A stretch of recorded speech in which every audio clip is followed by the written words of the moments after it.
As twilight drops its curtain, you travel with the caravan under the failing sun reflecting off the maroon sand, the promise of that cold night lurking beyond the horizon that is soon to be speckled with indifferent stars. The crossing unfolds in profound silence, so you have time to undergo another journey, the only one that can yield answers, the journey in. The Margravine gave a sigh. A pity, the great dunes are so far away.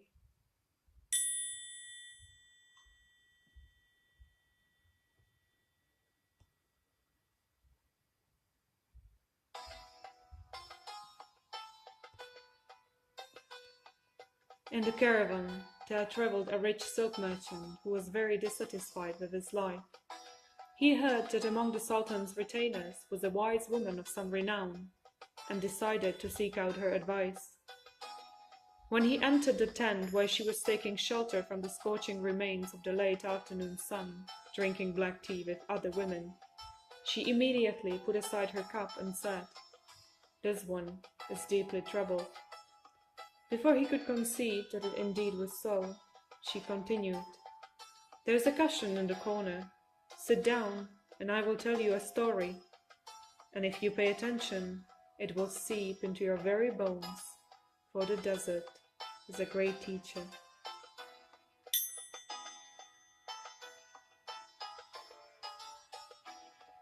There once lived a sultan, whose riches inspired stories that rippled across the sand like waves on water. He never tired of reminding others of how rich he was, and so that when the next annual meeting of all the sultans and emirs from the great dunes drew near, he decided to cross the desert with his entire household at his back, thousands of servants and camels with golden reins piled up with unheard-of riches and exotic delicacies, and also a herd of sheep, so that he could feast on lamb every night. This was by far the greatest of his extravagances, for the beasts required an astounding amount of water. Yet the Sultan was not afraid, for in his arrogance he knew no fear, and his fortune-tellers promised him, the chosen one and favorite of the gods, fair weather all the way to the oasis. For a week the journey went on unhindered. On the third day they passed an old man clad in shabby clothes riding an ancient camel, and nearly trampled him in sand, laughing wickedly. The sands were hot like God's own furnace, but lay calm and undisturbed, and the sky was cloudless and blue. The Sultan, with great gold rings on his ears, feasted on honey and dates, drank camel milk, and was content. But the desert is a great teacher, and fair at instructing its pupils, paupers and maharajas alike. On the 8th day, sands began to stir on the horizon, and the heavens grew grim. The wind had risen, and the skies were beginning to frown in crimson fury.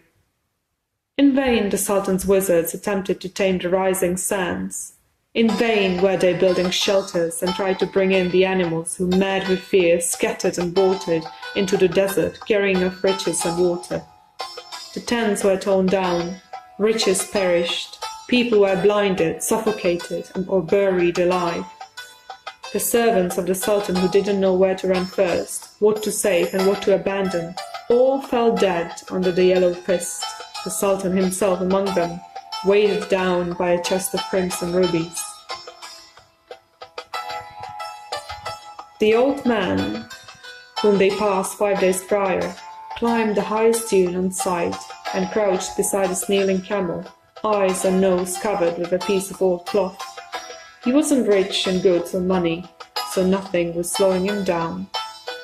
When the next day the storm subsided and the whirling sands went to sleep again, he continued his journey. All the way to the oasis and his village beyond, he would find pieces of gold glittering in the sand, but let them all lie.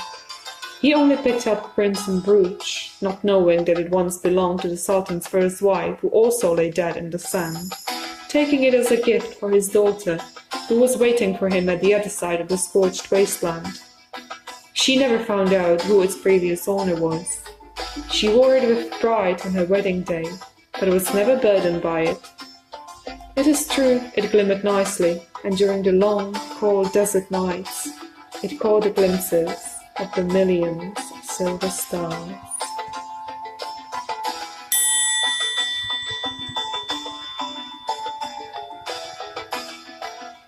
"It is a very nice story," said the man, "but what of it?" The woman eyed him intensely. "When you are in trouble, you should make your life as simple as possible. The man who has too much never knows what to attend to or where to run first. The less you have, the less will weight you down, and you have a strong mind to keep what is yours. So shed down things until shedding more would feel like peeling the very skin of your bones. Then you'll know what remains is right. And should you lose that as well, that is life, but exposed skin heals faster." Then she bade him to finish his tea and leave her, for the sun fell beyond the horizon, and it was time to lay one's head on the pillow and to sleep deeply, as if drunk with honey wine.